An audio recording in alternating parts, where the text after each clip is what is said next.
Hi, in this video, I'm going to talk about my struggle with coffee and how I got out of it and how you can too. Hi, my name is Jody Dean and this is Flow Ninja channel. I love to help people find their purpose and live their passion, live their calling, their mission in this life.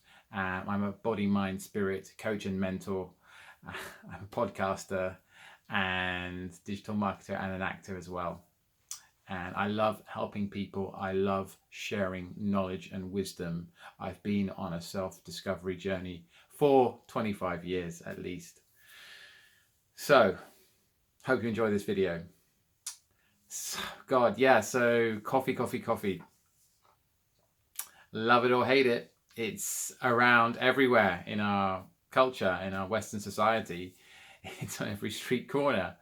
And it didn't always used to be like this. But in this day and age, it's here and it looks like it's here to stay. So with that being said, my personal experience with coffee is that it was around a bit in my home. There would be like, an offer of coffee now and again. It'd be like freeze-dried, Kenko or something like that. And I tried it a few times in my teens and yeah, it's all right. Don't particularly care for it. And then I discovered that actually it could help me do work and that kind of thing. If I had an essay or something like that, this is now when I was at university, or I had some writing to do.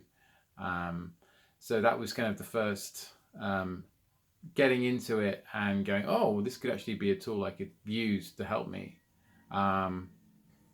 But never really kind of got into having it consistently, and that's great.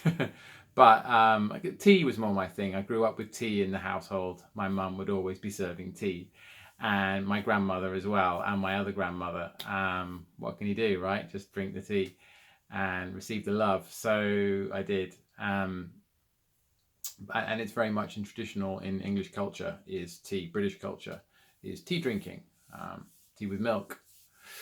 And so anyway, but I moved to Barcelona when I was 26, and big coffee culture in Spain and Latin American countries. And I slowly got into it. All my friends were drinking coffee, right? So I got into it, and it's very nice, like cafe culture, and you kind of sit around and have a cafe con leche, or a cafe solo, and it's all kind of nicely done and presented and prepared, and it was actually really affordable and reasonable. It'd be like €1.50 or something for a nice coffee. So yeah, I kind of really got into it easily like that, and get into having one after dinner, after lunch or whatever. Not dinner, but like after lunch, and one later in the afternoon, one for the morning, so it can escalate pretty quickly. And there was friends who were like, oh, I actually want to give up coffee, I'm trying to give it up. And I'm like, oh, well, that's a thing then. Okay, is it a problem? Is coffee a problem, right? And I wasn't in a place of, I still wasn't kind of psychologically addicted to it. I was more just like, this is really cool and enjoying this, and I wouldn't miss it so much if I didn't have it. So it wasn't a big deal for me. But my friend, who had been on like coffee for years and years and years, my housemate at the time, Sylvia, she was like, yeah, no, I want to give it up, but like I gave it up like 2 days ago, and I've got massive headaches and it's really hard. And I was like, wow, that's serious. Like, you've got a problem. That's like drug addiction. And that was kind of my first inklings that it's like a very strong drug. And that's what comes to mind in my head, this experience with Sylvia. And during my 8 years, pretty much I was more or less having coffee, when I would meet people and that kind of thing, and I would go get a coffee in the morning, that kind of thing. But it was never like a massive thing for me. so much, I guess. Maybe until my last couple of years, when I kind of got really into doing stuff online, and somehow it just helped me think things out somehow. And also wake me up from having hangovers, because I did a nightlife promotion business, event promotion for a couple of years. So yeah, but in between that and doing web stuff, web online work, and it kind of became more of like, oh, this can help me. This is my ally. Coffee's my ally in this sense. But then I was like moved into a house, and where there wasn't really coffee being had and stuff. We were more into like cacao and that kind of thing. So that was cool because it kept it out of the house. But I knew I could always go to the local cafe and have one. Right. Okay.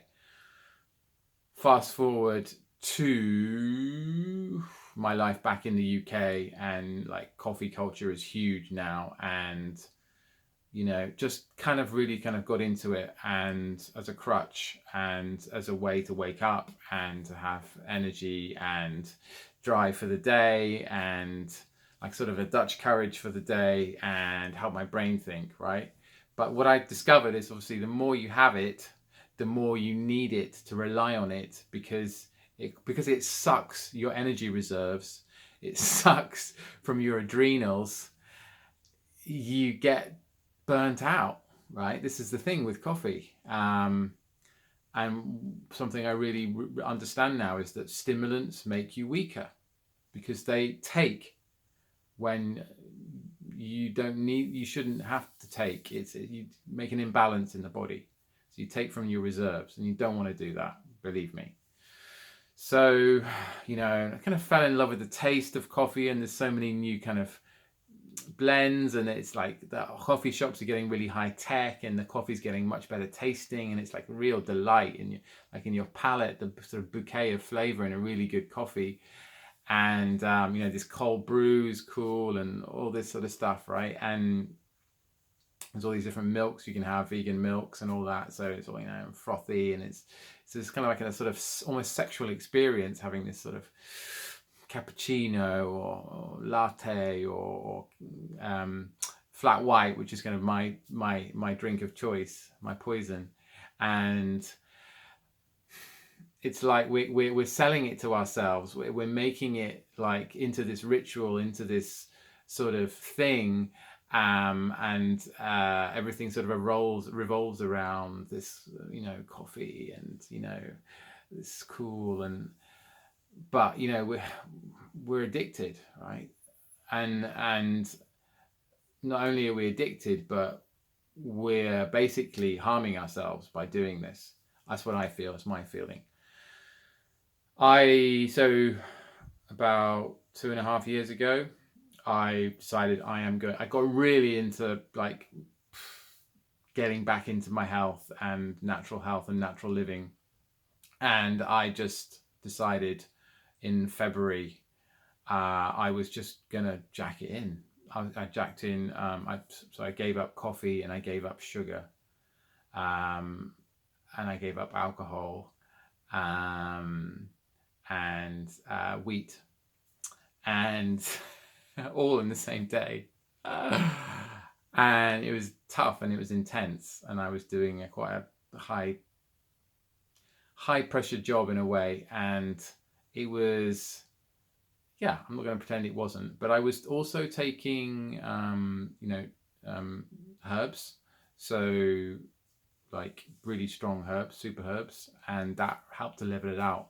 But I remember, and I also, okay, this is a lesson as well, which is not about coffee, but it's about in sensitivity and the kind of food we have in general. I remember after a week or something, there was some biscuits. Someone had made some biscuits in the office, and they were homemade, and they're just really nice, and I was tempted. So I had one. I had like, not even just like a little bit of a biscuit, and these are homemade biscuits, and I got this like crack rush. Like I was like, oh my God.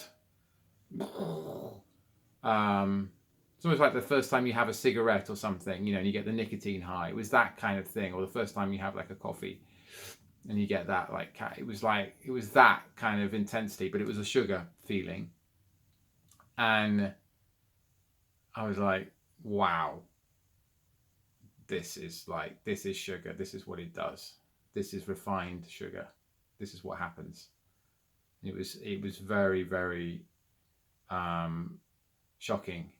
And yeah, but that's besides the point. I digress. We're talking about caffeine and coffee. So basically, I was bloody exhausted and slow, right? Having given up coffee and trying to do this job, and then I was like twice as slow doing everything, and it was pretty hard. But the herbs really helped to kind of balance me out and sustain me. And then after a month, fine, didn't think about coffee. I'll be having like a decaf coffee now and again in a coffee shop, like I'd love to have it with oat milk, but it wasn't, yeah, it's like, and yes, of course, yes, there's a connection. There's a, like you're reminded of, like, oh, I need that kick, but I'm not getting it, right? But then that goes with time. It goes with time. So, yeah, after about a year, I kind of had a couple of coffees here and there. And this is what happens, right? If you're not completely strict, this is what happens. You slowly will have, oh, well, you haven't had for ages, I'm not addicted anymore, so I'll try one, right? And then it's like, oh, wow, so great, everything. Oh, it's actually really, I can really like perform when I've got this coffee. Great. Well, and then the next week, oh, well, maybe I'll have a coffee because I kind of feel a bit, off today. And that will really and it like works, right? You're like, wow, great. I can do that, everything, right? You think really fast and soon enough, you find yourself starting to have one more consistently and get back into it. And it's like, oh, well, I can still give up at any time, right? It's the classic addict syndrome. And it actually happened to me properly when I was doing the Edinburgh Festival, and I was performing my own solo debut comedy show called Happy Zappy Hour. And it was hard going. I had the show at 11:20 p.m. at night. And sometimes I would be exhausted because it was like this Edinburgh Festival kind of vibe. I mean, the whole city's rammed. There's a great feeling, there's a great vibe. There's shows on all the time. There's loads of comedy, loads of amazing theatre, loads of great other stuff. And I'd be going, actually, after the show, people would buy me a drink or something, and then I'd have another one, and I'd be chatting, and it'd be nice vibes and, festival feeling, and it'd be like 3 a.m, and I'd be like, oh my God, I gotta go to bed. And then I'd be getting up late, and like I wouldn't sleep as much, and then, so I'd be starting to get more exhausted. Like week 2, I started to really crash, and coffee became my friend. And because I would be like, well, I've got to go and promote my show now in the streets, and it's like 7 o'clock, and I'm an absolute zombie and exhausted. I've been doing this show, 10, 12 days now, and being in the city and this whole crazy festival going on. So I started having a coffee to give me the buzz, to strength, and to go out and promote, and and yeah, sure enough, got back into coffee properly, and wow, yeah, how it just kind of creeps up on you. So I gave up coffee again 2 or 3 months ago now, and I haven't looked back. It's been a real, like, this time it's different. This time I know it's different because I've got much more of a better understanding about myself and about health. I feel like, it's always like a new level. But funnily enough, doing the coffee enemas hasn't affected me at all as well. So I've been doing coffee enemas for about 8 months now, and it's like best way in is down there, not in here, because there's no addiction, and it doesn't have the same effect at all. I don't get a caffeine hit out of coffee enemas. Anyway, that's another story. But I am just a lot clearer now. I am so much more clearer. I don't think about coffee.